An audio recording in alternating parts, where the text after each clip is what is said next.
بسم اللہ الرحمن الرحیم۔ السلام علیکم ناظرین، پروگرام چراغ راہ میں میں آپ کی میزبان عائشہ زاہد آپ سب کو خوش آمدید کہتی ہوں۔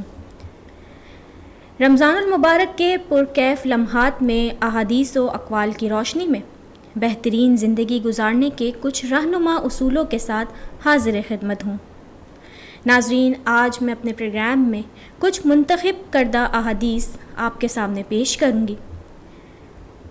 صحیح بخاری کی حدیث نمبر 6 ہے کہ رسول اللہ صلی اللہ علیہ وآلہ وسلم سب لوگوں سے زیادہ جواد یعنی سخی تھے، اور رمضان میں دوسرے اوقات کے مقابلے میں جب جبرائیل علیہ السلام آپ صلی اللہ علیہ وآلہ وسلم سے ملتے بہت ہی زیادہ جود و کرم فرماتے۔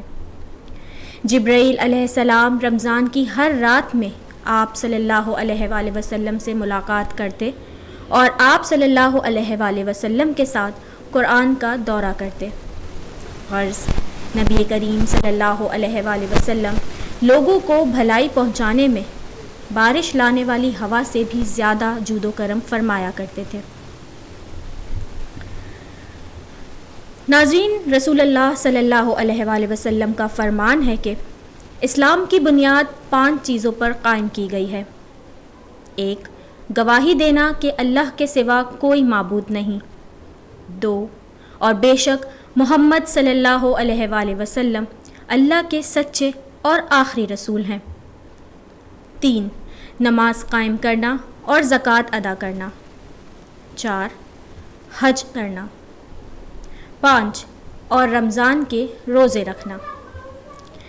ایک خوبصورت قول ہے کہ قرآن مجید میں جتنی بھی قوموں کی تباہی کا ذکر ہے ان میں سے ایک بھی قوم کی تباہی کی وجہ روزہ، حج، زکوٰۃ چھوڑنا نہیں تھی، بلکہ کم تولنا، رشوت لینا، انصاف نہ کرنا، کسی کا حق کھانا، ملاوٹ کرنا، کسی کو ناحق قتل کرنا تھا۔